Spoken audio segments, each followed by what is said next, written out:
समान है, दोनों एक ही चीज है, अलग नहीं है। मति मारी गई है जो अलग अलग समझते हैं, हमारी मति मारी गई है जो हम अलग अलग समझते हैं। तो इन छोटी सी पंक्तियों से आप सभी के पास तक पहुँचे तो हमेशा कभी भगवान में भेद ना करें। हरि हर एक है दोनों, ना ये कम है ना वो कम है। एक है दोनों, ना ये कम है ना वो कम है। हरि हर एक है दोनों, ना ये कम है ना वो कम है। हरि हर एक है दोनों, ना ये कम है ना वो कम है। ना ये कम है ना वो कम है। कम है ना वो कम है। ना ये कम है ना वो कम है। ना ये कम है ना वो कम है। हरि हर एक है दोनों, ना ये कम है ना वो कम है। हरि हर एक है दोनों, तालियों के साथ ना ये कम है ना वो कम है। जय हो हरि बोल।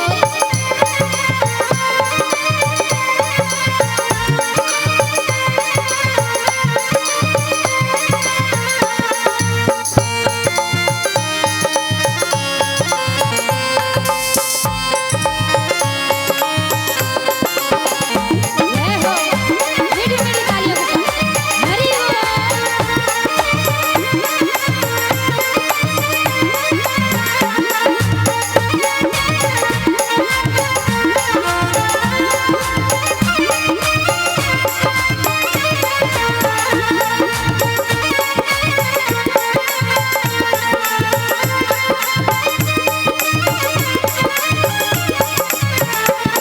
ये रहते क्षीर सागर में, वो रहते हैं हिमालय में। वो रहते क्षीर सागर में, वो रहते हैं हिमालय में।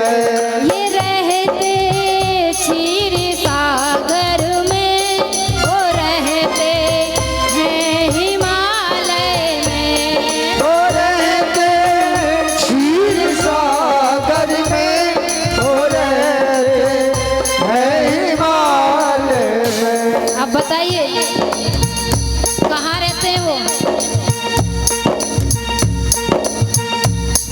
जो लोग ये कहते हैं ना, किसी किसी घर में ऐसा समय होता है कि ठाकुर जी कृपा करते हैं तो पुत्र होता है, अन्यथा पुत्रियां ही ज्यादातर मिलती हैं। जिसका जीवन अच्छा होता है, जिसका भाग्य अच्छा होता है, उसी के घर पे कन्याएं जन्म लेकर के आती हैं, पुत्र जन्म लेकर नहीं आते। अब उस पुत्री की विवाह करो, किसी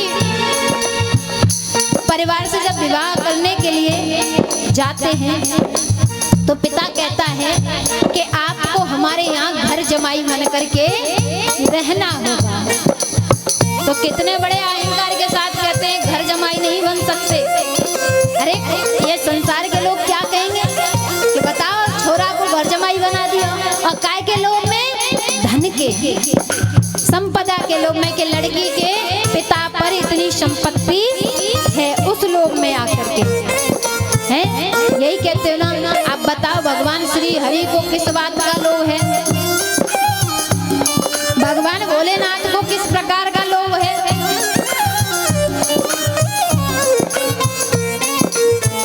दक्ष की कन्या सती है, और सती किसकी पत्नी है? बाबा भोलेनाथ की। और बाबा भोलेनाथ रहते कहाँ हैं? ससुराल में। कैलाश पर्वत उनके लिए ससुराल है ना। हिमालय कौन थे?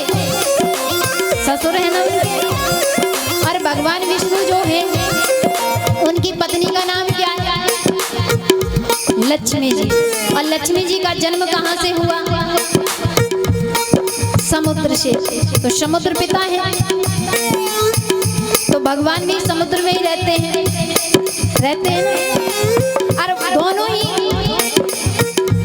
ससुराल में रह रहे हैं, इसीलिए कहते हैं ससुर घर दोनों रहते हैं, ससुर घर दोनों रहते हैं, ना ये कम है ना वो कम है। ससुर घर दोनों रहते हैं, ना ये कम है ना वो कम है।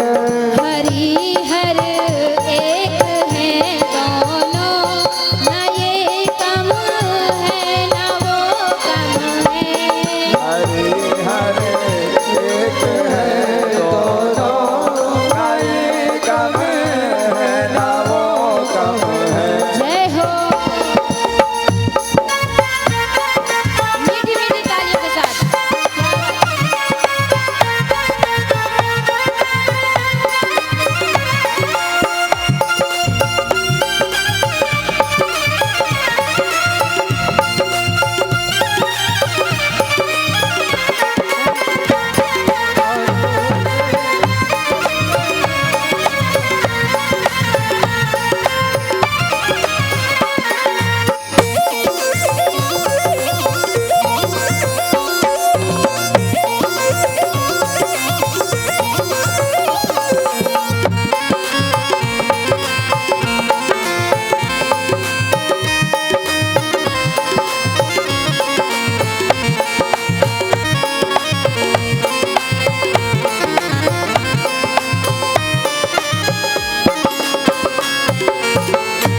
अच्छा एक बात बताओ, यहाँ पर हमारे भाई बंधु बैठे हुए हैं, तो जितने भी भाई बंधु बैठे हुए हैं यहाँ पर अपनी अपनी पत्नी को कहना कौन कौन माने? हाथ खड़े करें।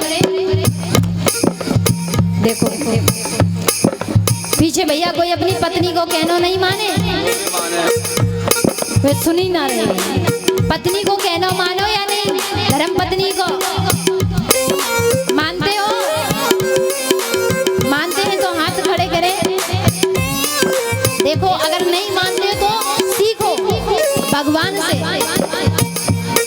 उमा की बात ये माने, रमा की बात वो माने। उमा की बात ये माने, रमा की बात वो माने। उमा की बात ये माने, रमा की बात वो माने। उमा की बात वो माने, रमा की बात वो माने। और क्या? प्रिय का मान रखते हैं, प्रिय का मान रखते हैं, ना ये कम है ना वो कम है। हरि हर एक है दोनों, ना ये कम है ना वो कम है। ना ये कम है ना वो कम है, ना ये कम है ना वो कम है। ना ये कम है ना वो कम है, ना ये कम है ना वो कम है। हरि हर एक है दोनों, ना ये कम है ना वो कम है। हरि हर एक है दोनों, ना ये कम है ना वो कम है। जय हो। हरि बोल मीठी मीठी तालियों के साथ।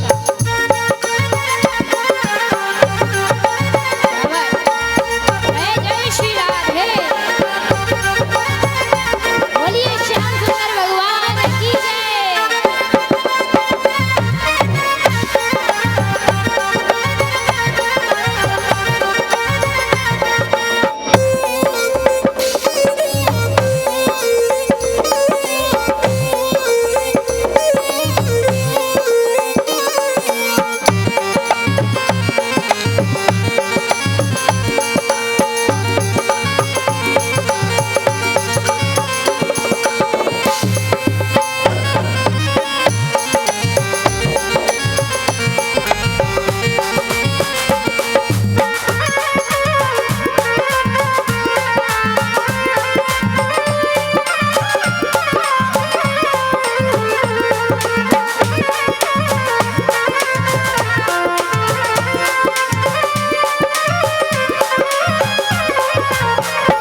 अच्छा के बात बताओ, नशा कौन कौन करता है?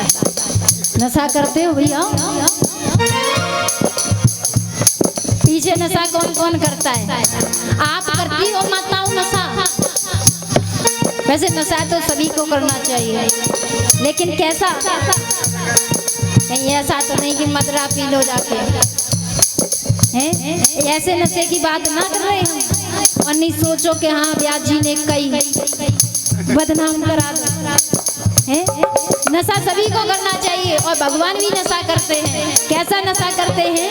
ये पीते भांग का प्याला, वो पीते प्रेम रस प्याला, वो पीते भांग का प्याला, वो पीते प्रेम रस प्याला। ये पीते भांग का प्याला, वो पीते प्रेम रस प्याला।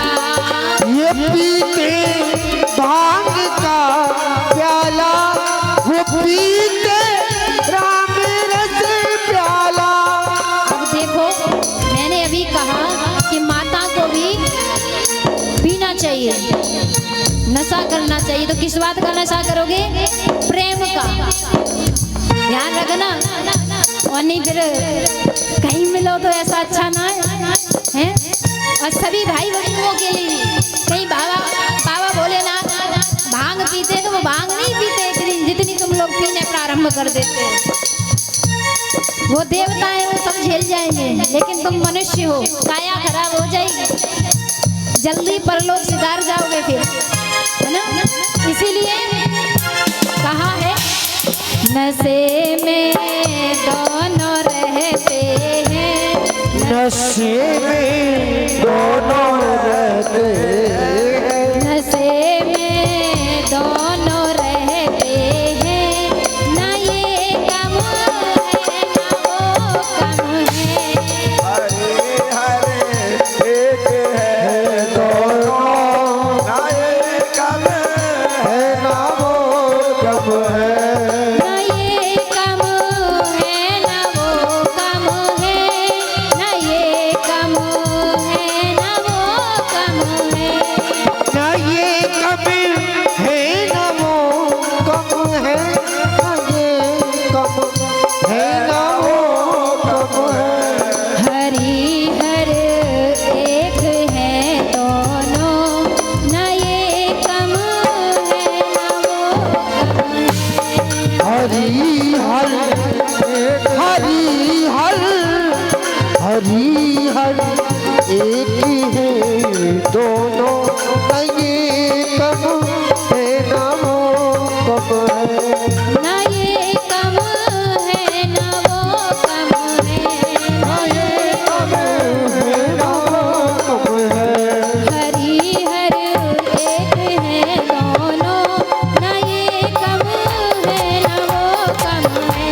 ना ये कम है ना वो कम है। ना ये कम है ना वो कम है। बोलिए बाबा भोलेनाथ की, बोलिए श्याम सुंदर भगवान की, बोलिए भक्त वत्सल भगवान की। तो आज से भगवानों में फर्क करना बंद कर देना, क्योंकि सभी एक ही हैं। चाहे किसी भी रूप में देखो, देवी में देखो, देवता में देखो, किसी भी रूप में देख लो, सभी में हमारा परमात्मा है। सुखदेव जी राजा परीक्षित से कहते हैं कि हे राजन, ब्रह्मा जी के बहुत पुत्र हुए, और जब ब्रह्मा जी के पुत्र हुए, ब्रह्मा जी ने अपने पुत्रों से कहा कि आप गृहस्थ जीवन अपना लो। गृहस्थ सबसे बड़ा धर्म है, आप गृहस्थ जीवन अपना। ब्रह्मा जी के पुत्र कहने लगे कि हमें गृहस्थ जीवन नहीं अपनाना है, हम तो व्रत रहना चाहते हैं, वैरागी बनना चाहते हैं। ब्रह्मा जी के एक पुत्र हैं जिनका नाम है करदम जी। कौन कौन जानते हैं? कथा श्रवण की या करदम जी की? अच्छा, हाथ खड़े करें मैयाएं कि जिसने भी करदम जी की कथा श्रवण की है, सुना है? किसी ने नहीं सुना? सुना। अरे मैया तुमने तो सुना होगा। अब बताओ, एक भी मैया ने करदम जी की कथा ही नहीं सुनी। पहली बार कथा हो रही है, पहली बार हो रही है इस कॉलोनी में, तो पहली बार कथा हो रही है लगे हैं। तो याद रखना, यदि कोई पूछने लगे कथा समापन होने के बाद कि व्यास जी ने कथा में क्या क्या सुनाया, तो कैसे बताओगे? तो याद रखना है।